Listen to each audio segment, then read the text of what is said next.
കുറേ കാലത്തിന് ശേഷം ഒരു റിവ്യൂ അപ്ലോഡ് ചെയ്യുന്ന മഹത്തായ ദിവസമാണിന്ന്. സോ എൻ്റെ ചാനലിലേക്ക് സ്വാഗതം.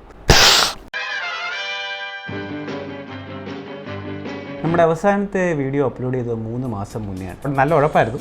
പിന്നെ ഒരു വീഡിയോ ഒക്കെ അപ്ലോഡ് ചെയ്യാനുള്ളൊരു മൂഡ് മൈൻഡ് സെറ്റ് ഒന്നും ഇല്ലായിരുന്നു. അപ്പോൾ അതുകൊണ്ടാണ് ഉഴപ്പിപ്പോയത്. Doesn't matter. ടർബോ റിവ്യൂ ചെയ്യണമെന്നായിരുന്നു ഒരു ആഗ്രഹം ഉണ്ടായിരുന്നത്. പക്ഷേ ടർബോയുടെ റിവ്യൂ ചെയ്യേണ്ടി വന്നാൽ നമ്മൾ ഉറപ്പായിട്ടും തംബ്നെയിലിൽ അതിൻ്റെ പോസ്റ്റർ ഇടേണ്ടി വരും. ടർബോയുടെ പോസ്റ്റർ തംബ്നെയിലിൽ ഇട്ടാൽ നമുക്ക് ചിലപ്പോൾ സ്ട്രൈക്കൊക്കെ കിട്ടിയെന്നിരിക്കും. ഒരു സ്ട്രൈക്കും കൂടെ ഒഴിവാക്കാം എന്നോർത്താണ് നമ്മൾ റിവ്യൂ ആയിരുന്നത്, അല്ലാതെ പേടിച്ചിട്ടൊന്നുമല്ല. Moving on. Boy Kills World ഒരു ഫെമിലിയർ അല്ലാത്തൊരു ഡയറക്ടറിൻ്റെ സിനിമയാണ്. പുള്ളി ഒരു ജർമ്മൻ ഡയറക്ടറാണ്. അങ്ങനെ ആദ്യത്തെ ഹോളിവുഡ് ഡയറക്ടോറിയലാണ്. ബിൽ സ്കാർസ്ഗാർഡാണ് ഹീറോ ആയിട്ടുള്ളത്. പുള്ളി ജോൺ വിക്ക് 4 വില്ലനായിട്ടൊക്കെ പുള്ളിയായിരുന്നു. ഒരു നല്ല ആക്ടറാണ്. എനിക്കൊന്ന് റീസെൻ്റ്ലി പുള്ളി ക്രോയുടെ റീമേക്കിലും പുള്ളി വരുന്നുണ്ട്. ഷാൾട്ടോ കോപ്ലി ഉണ്ട്. അങ്ങേറെ സിനിമകളിൽ ഡിസ്ട്രിക്ട് 9 ഉണ്ടായിരുന്ന ഒരാളാണ്. നല്ല ആക്ടറാണ്. മങ്കി മാനിലുണ്ടായിരുന്നു തോന്നുന്നു. മങ്കി മാൻ ഞാൻ കണ്ടിട്ടില്ല, പക്ഷേ എനിക്കൊന്ന് പുള്ളി അതിലുണ്ടെന്ന് തോന്നുന്നു. വില്ലനായിട്ടുള്ളത് ഫാംകെ ജാൻസൺ ആണ്. ഫാംകെ ജാൻസൺ നമുക്ക് എക്സ്മെനിലെ ജീൻ ഗ്രേ ആയിട്ടൊക്കെ ഉണ്ടായിരുന്ന കക്ഷി. കുറച്ചുകൂടെ പുറകോട്ട് വേണമെങ്കിൽ ഗോൾഡൻ നൈനിലെ സീനിയ ഓൺ ടോപ്പ് എന്നൊക്കെ നല്ല ലുക്കായിരുന്നു. ഇപ്പോൾ എനിവേ മൂവിങ് ഓൺ. നല്ല ഹൈപ്പർ സ്റ്റൈലൈസ്ഡ് വയലൻറ്റ് ആക്ഷൻ മൂവിയാണ്.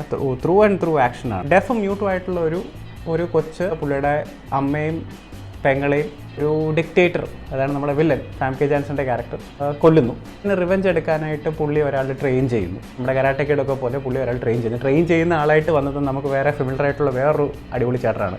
ചെറിയ മെലിഞ്ഞ ആൾക്കാരെ ജോൺ വിക്കിനെ ഫൈറ്റ് ചെയ്യുന്ന ഫാൻ ബോയ്സ് ആയിട്ടുള്ള 2 പേരുടെ ഒരു സീക്വൻസ് ഓർമ്മ ഉണ്ടായിരിക്കും. അതിനകത്തൊക്കെ ഉണ്ടായിരുന്ന പുള്ളിയാണ്. പുള്ളി റെയ്ഡിലും ഉണ്ടായിരുന്നു. റെയ്ഡ് കൂടാതെ ഈ ജോ ടാസ്ലിൻ്റെ ഒരു സിനിമയുണ്ട്, എൻ്റെ പേര് ഞാനിപ്പോൾ മറന്നു, എന്തോ വി ഓൺ ദ നൈറ്റോ ഇറ്റ് കംസ് ഇൻ ദ നൈറ്റോ എന്നൊരു ബ്രൂട്ടൽ ആക്ഷൻ ഫിലിം ഉണ്ടായിരുന്നു. പുള്ളി അതിലും ഉണ്ടായിരുന്നു. പുള്ളി ഇൻഡോനേഷ്യൻ ആക്ഷൻ സ്റ്റാറാണ്. ഒരുപാട് പറഞ്ഞാൽ സ്പോയിലറായി പോകും, അതുകൊണ്ട് ഒരുപാട് പറയുന്നില്ല. ഡിജിറ്റലി സിനിമ ഇപ്പോൾ അവൈലബിൾ ആണ്. അതൊക്കെങ്കിൽ കാണുക. നമ്മുടെ ഇവിടെ തിയേറ്റർ റിലീസ് ഇല്ലായിരുന്നു. തിയേറ്റർ റിലീസ് ആയെങ്കിലും ഇതൊരു ഫ്ലോപ്പായ സിനിമയാണ്. ഇൻ്റർനാഷണലിയും അമേരിക്കയിലൊക്കെ റിലീസ് ചെയ്തപ്പോൾ ഈ സിനിമ അധികം ഓടാത്തൊരു സിനിമയാണ്. അത് ഇവിടെ വന്നാലും ഈ ആളുകൾക്കറിയാത്ത ഒരുപാട് ആക്ടേഴ്സാണ്. അത്ര വലിയ ബോക്സ് ഓഫീസ് ഡ്രോ ഉള്ള ടാലൻറ്റ് ഇല്ല ഇതിൽ. അപ്പോൾ ഇവിടെ ഇറങ്ങിയാലും ഇത് പൊട്ടിപ്പോയനെ. അപ്പോൾ it should have been A Netflix, directly ഒരു നെറ്റ്ഫ്ലിക്സോ അല്ലെങ്കിൽ ഒരു OTT നേരെ വരേണ്ട ഒരു സിനിമയായിരുന്നു. നല്ലൊരു എൻ്റർടൈനിങ് റൈഡായിരുന്നു. എനിക്ക് ഒരു തവണ പോലും ബോറടിച്ചില്ല. ഗ്രൂസം, ബ്രൂട്ടൽ, ബ്ലഡി ആ ഒരു മൈൻഡ് സെറ്റിലിരുന്ന് കണ്ടാൽ നമുക്ക് നല്ലപോലെ ചാർജ് ആകുന്ന ഒരു പടമാണ്. നല്ല രസമുള്ള കുറച്ച് ക്യാരക്ടേഴ്സ് ഉണ്ട്. ഒരു കോമിക് ബുക്ക് നേരെ സിനിമയാക്കിയ ആ ഒരു വൈബുണ്ട് ഇതിൻ്റെ മൊത്തം ക്യാരക്ടേഴ്സിനും ഇതിൻ്റെ ആക്ഷൻ സീക്വൻസിനും എല്ലാത്തിലും. ഒരു ഫൺ പടമാണ്. ഇച്ചിരി ഡാർക്കായിട്ടുള്ള സാധനങ്ങളുണ്ടെങ്കിലും മൊത്തത്തിലൊരു രസമായിട്ട് കണ്ടിരിക്കാൻ പറ്റിയ ഒരു പടമാണ്. ഇതിലേറ്റവും ഇഷ്ടപ്പെട്ടൊരു സംഭവം എന്താണെന്ന് വെച്ചാൽ ഈ ക്യാരക്ടറിനെ സംസാരിക്കാനും പറ്റില്ല, ചെവിയും കേട്ടുകൂടാ. അപ്പോൾ പുള്ളി ആൾക്കാർ പറയുന്നത് മനസ്സിലാക്കുന്ന ഒരു ലിപ്പ് മൂവ്മെൻറ്റ് വെച്ചിട്ടാണ്. അപ്പോൾ ആ ലിപ്പ് മൂവ്മെൻറ്റ് ചിലപ്പോൾ റീഡ് ചെയ്യാൻ പറ്റിയില്ലെങ്കിൽ പുള്ളി കേൾക്കുന്നത് പുള്ളി ഇൻ്റർപ്രറ്റ് ചെയ്യുന്നത് വേറെ പലതുമാണ്.